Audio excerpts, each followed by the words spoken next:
I've always believed that Jamaica's cultural heritage, people and physical landscape were so beautifully orchestrated, with stories brilliantly penned to create impact and change. It's quite an infectious feeling, one we hope to share in today's show through our rhythmic dance moves, our distinct flowers, and our untamed wildlife. I'm Theodore Henry, and I'll be guiding you through this experience. Welcome to Jamaica Magazine. It's the 11th staging of the JIS Heritage Competition. Students, show your national pride by entering the essay, poster and photo competition. Primary school students, enter the essay competition. Triumphant, proud and free. Use this phrase from the song Jamaica Land of Beauty to explain our nation's heritage and achievements. High school students, design a poster that best portrays the phrase triumphant, proud and free. And university students, capture a photo that depicts the phrase triumphant, proud and free.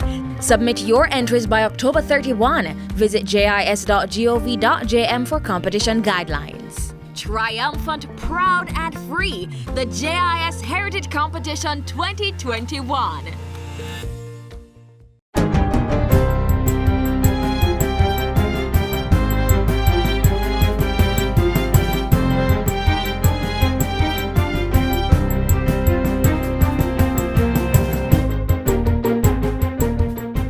Good day, I'm Stephen McHugh, and this is your JIS News for Friday, October 22, 2021.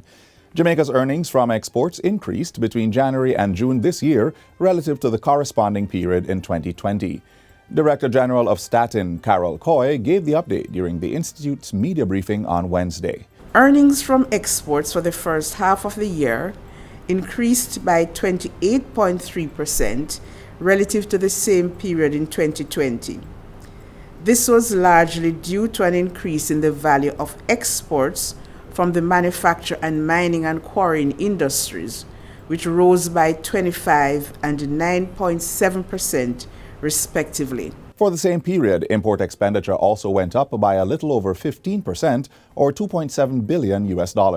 This was due largely to higher imports of fuel and lubricants, which went up by 46.1%, and raw materials by 18.8%. Statin's Director General says despite the increase recorded over the period, the value of imports and exports have not yet returned to their pre-COVID-19 pandemic levels.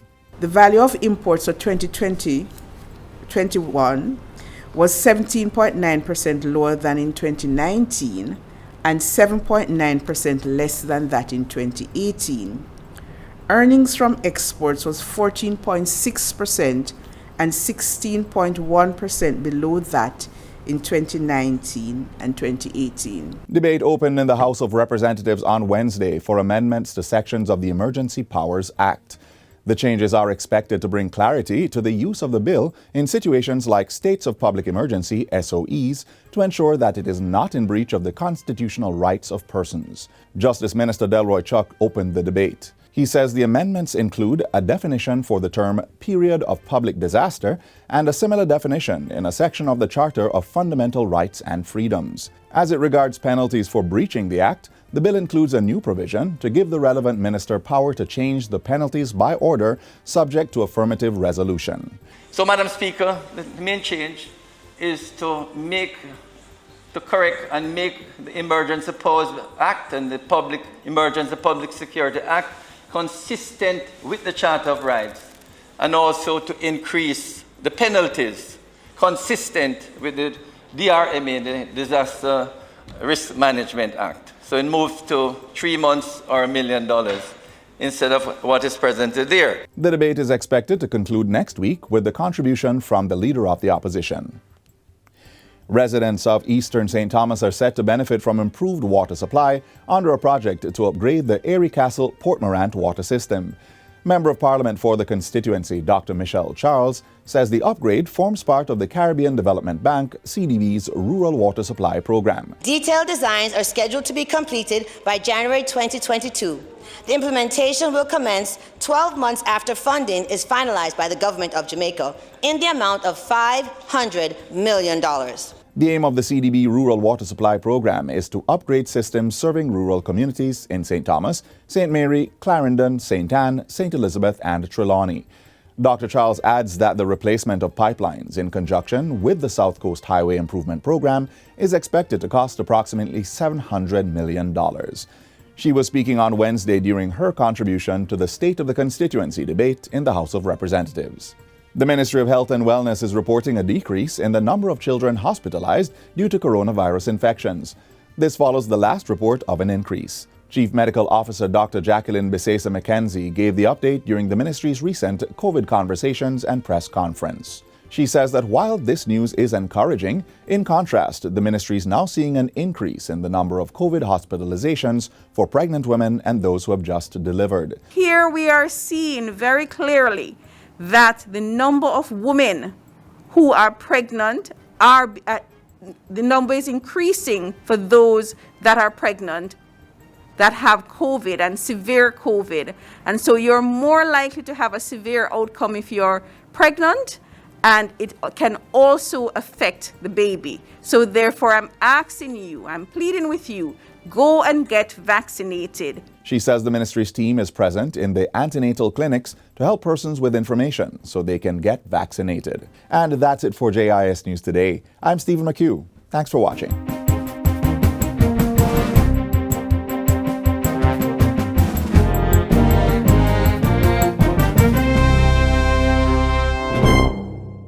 Behind every Jamaican medical cannabis product is a story. To create that perfect plant requires the care, patience, and nurturing of that special farmer. When harvested, it is carefully transported to a processing facility where it is transformed into high-quality medical cannabis products for consumption by responsible consumers. All this and more is possible through the closed-loop system created by the Cannabis Licensing Authority to protect the integrity of Jamaica's medical cannabis industry. For more information, call the Cannabis Licensing Authority at 876-654-7582 or visit our website at cla.org.jm.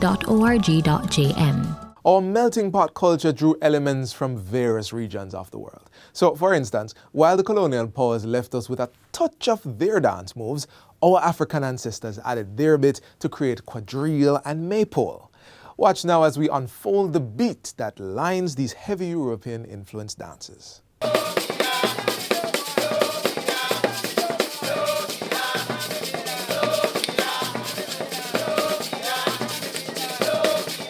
There's no one way to truly play the beat of our Jamaican culture. No one way to unfold the depth of the various movements that are intricately intertwined with the drums, or whatever uniquely made instruments that accompany each other. And certainly, no one way to shake our hips, tap our feet, move our hands or dress to distinguish the truest form of our heritage in dance. But there are certainly several ways to tell the island's tale of musical artistry and infectious rhythms.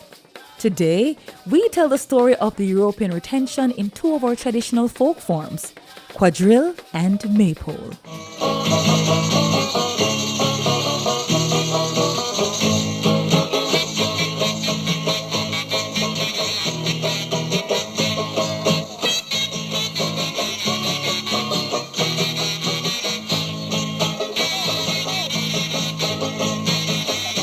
There are over 10 traditional folk forms in Jamaica, but only 2 are heavily influenced by our European heritage and retention, the quadrille and maypole. To witness the underlining beat of these historic dance forms, we journeyed to the award-winning William Knibb High School in Trelawney, where students have mastered the presentation of these folk forms.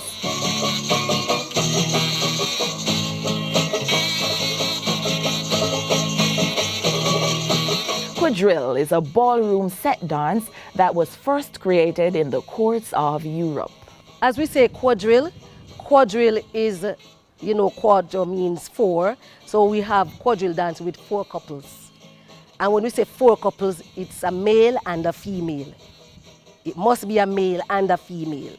Another interesting fact is that in ballroom quadrille, each couple is positioned in the 4 basic cardinal points, hence the appropriateness of its name. There are 3 styles of quadrille that are practiced across the island today: ballroom, camp style, and contra style. Now the ballroom is more of the European style, the peasants and stately and the dress is elegant and as the ballroom suggests. Now the camp style now is more of the earthly one where the slave would practice, where they put in more liveliness to it. And then the contra now is in Jamaica now where we stylize the camp style and so on to put another flair to it. We call it the contra quadrille.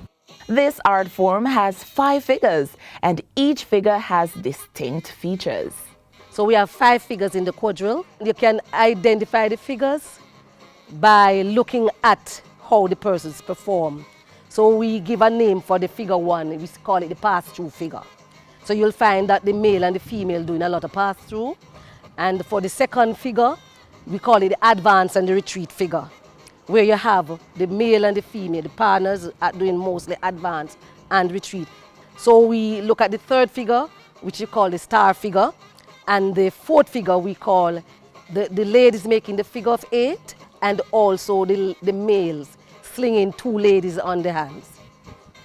That is dominant, that is a dominant thing in fourth figure. And fifth figure is the mentor figure. Our fifth figure is done purely to mentor music. There were many figures before, you know, but now we practice 5 figures and the vaspina, which is the walls that you use to come off. Each figure ends with a wheel where the male partner holds the lady in the sink of the waist with the right hand, while the left hand meets the lady's stretched out right hand. The lady's left hand then rests on the shoulder of the gentleman. For each quadrille routine in the JCDC competition, dancers are normally allowed to perform a combination of 2 figures along with the exit figure. Because most of the mentor band practitioners were dying out, you know, so we wanted to maintain the music. So what we did, we recorded it. So we have recorded music. So even though the practitioners are dying out, we still have that alive, recorded. And these music are mostly European music for the quadrille, and for the maypole we have mentor music. Speaking of maypole, it's time to turn our attention to this unique art form.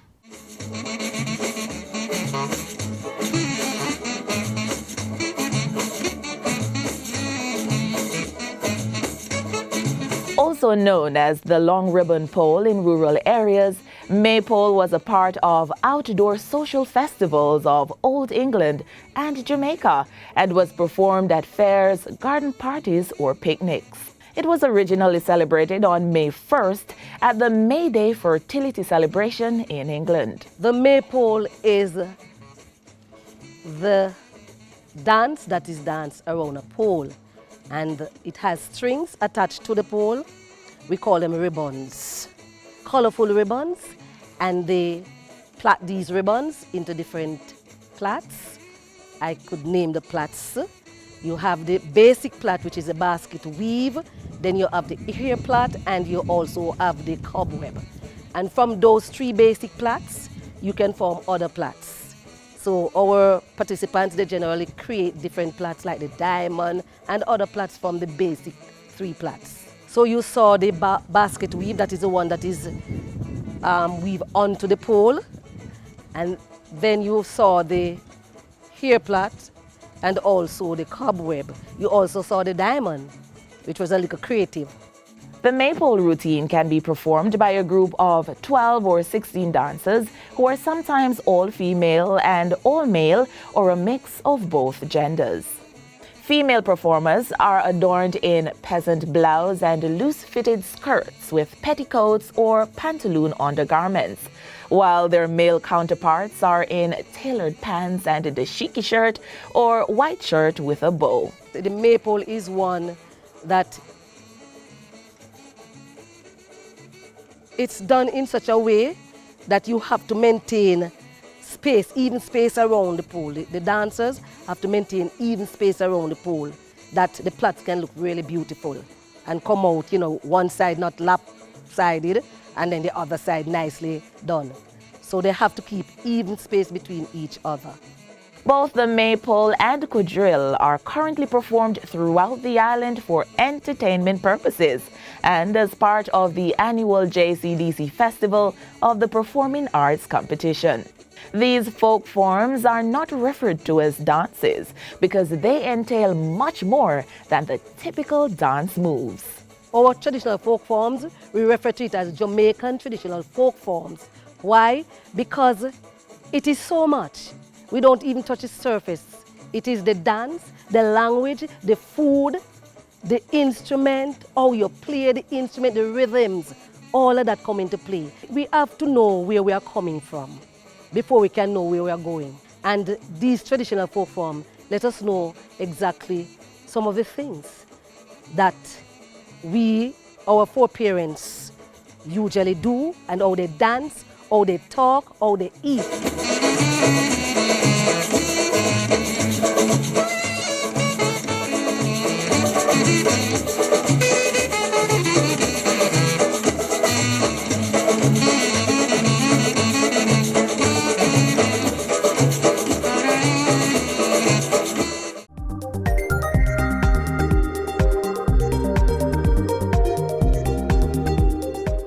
The beauty of Jamaica's landscape can also be seen in some of the plants growing around us. One of my favorite is the Poinciana that manifests itself in so many different colors. But its history in Jamaica, use and its purpose is seen in even more ways. During a stroll down any Jamaican road in the summer, prepare to be stunned by the natural beauty of one of the planet's most beautiful trees. Its flaming red, orange or yellow flower sets it apart from the other flora around. When the wind caresses its umbrella-shaped crown, its pods make an enthralling sound. Oh yes, you've encountered the prismatic Poinciana.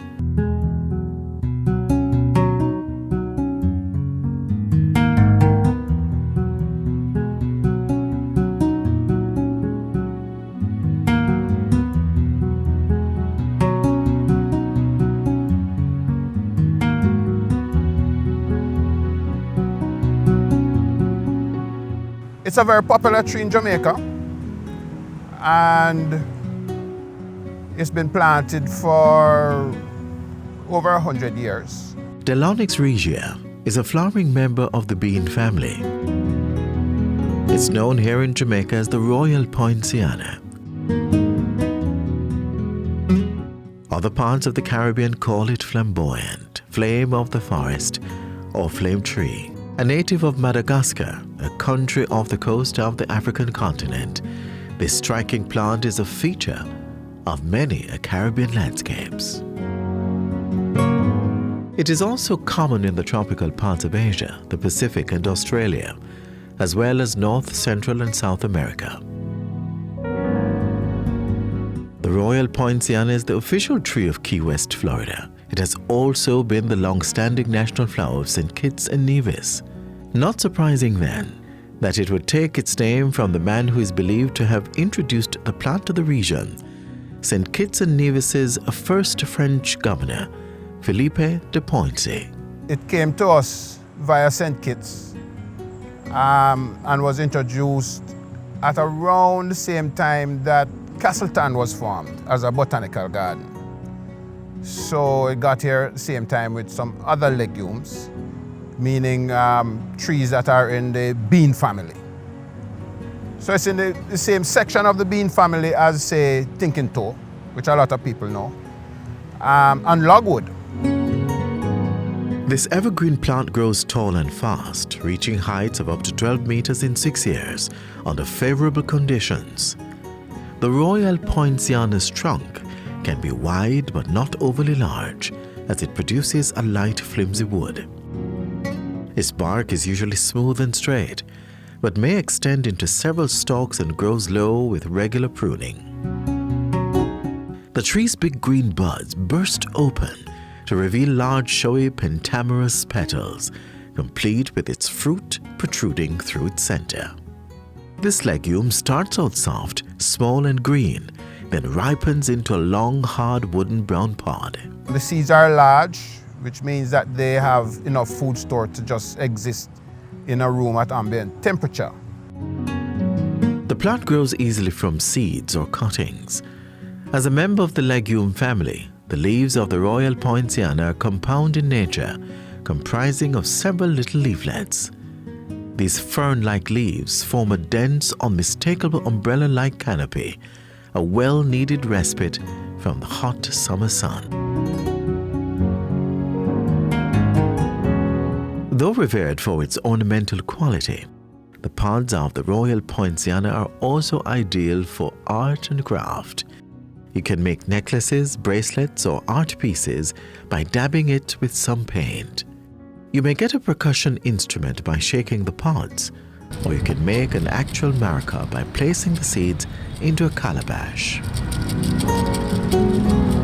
There are also studies of the chemical compounds found in the seed, but that's strictly an academic exercise. I gather from some searches that some folks in the Central American area use it medicinally. If you're interested in brightening up your piece of the rock with this flaming forest flower, then here are some things you may need to know. While incomparable in its beauty, the Royal Poinciana is an insect magnet. It's prone to termite infestation and has its own caterpillar that turns into a moth along its bark. And this tree sheds. So depending on how you view the world, it could be a messy pile of flowers or your own summer snow. Due to its dense shade, the Royal Poinciana may prevent the growth of other trees. Its extensive root system may also pose a threat to your sidewalks. It's a tree that needs to be tended if you're going to put it in your yard. But it's worth it because in a good year of blooming, it is rather spectacular. If you're still mesmerized by this statement piece, you may purchase a plant with a color of your choosing from the forestry department.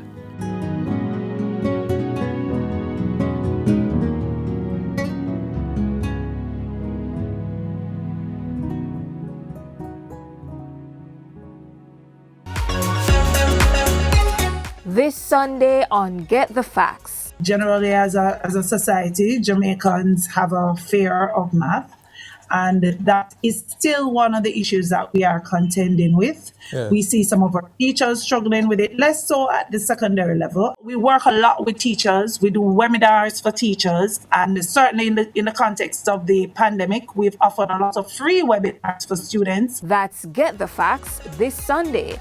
Join us to hear the Education Ministry's plans to improve math skills across all education levels.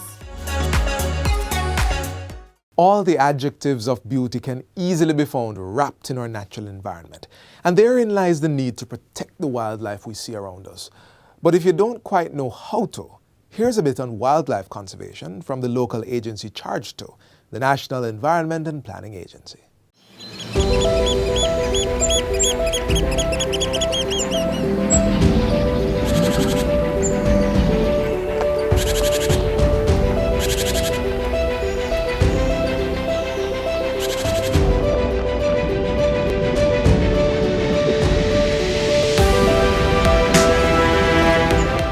Bow your ears for a bit.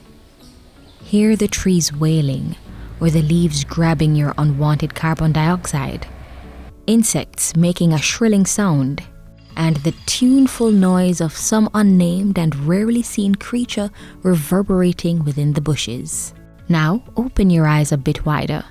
Watch ants band together in groups of hundreds, or wasps gathering wood shavings to build their next home, and birds preparing some sweet meal for your liking. All these make up the wildlife, those organisms that grow or live wild in any area. Wildlife conservation is an attempt to preserve either a species or a population of a particular species, and by doing so, you in effect are also preserving its habitat because the species doesn't exist on its own. And there are different types of conservation. You have what they call in situ conservation, which is conservation within its natural habitat, and that is usually the aim of all most, if not all, conservation efforts. And you have ex situ conservation, where you're trying to preserve the animals in a not so natural state, for example, in a zoo or in a controlled park area.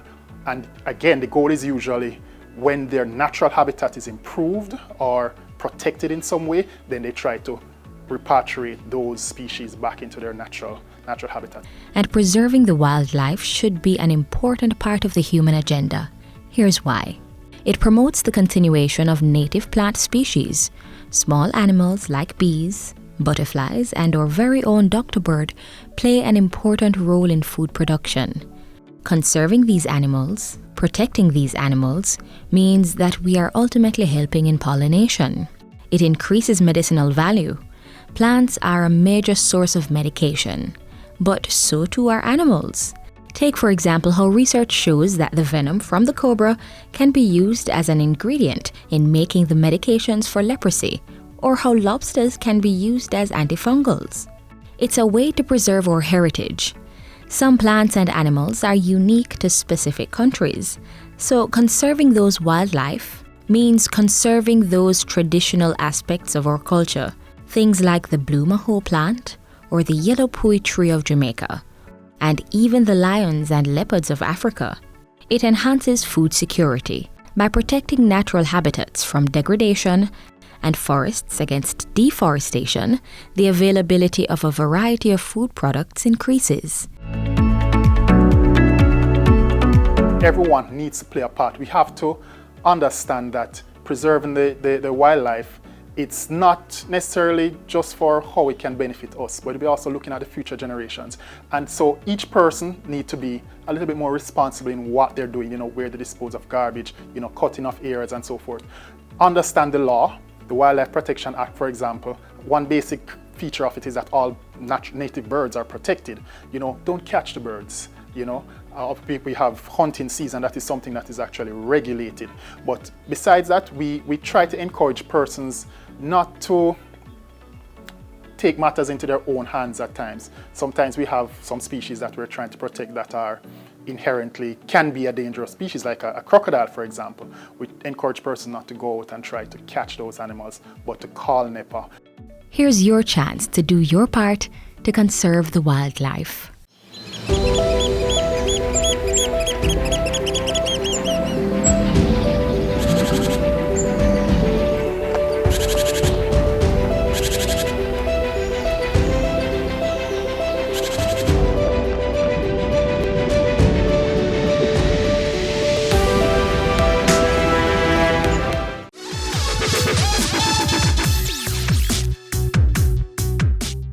October is also observed as Lupus Awareness Month.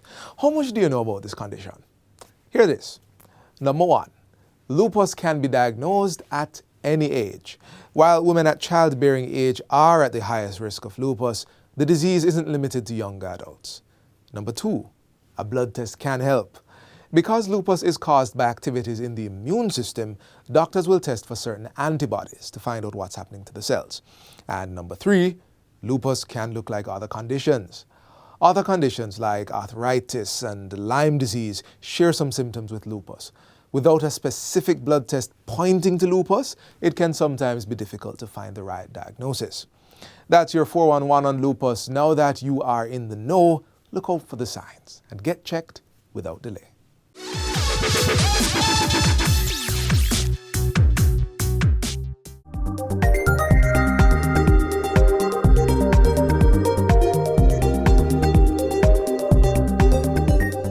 Our mission today was to show you how our cultural heritage, people, and physical landscape form a beautiful synergy. We hope that was achieved. As always, thanks for committing 30 minutes of your day to us. A refresher of yesterday's journey and others can be had through the JIS YouTube channel. And while you're online, visit our Facebook, Instagram, and Twitter pages for more information.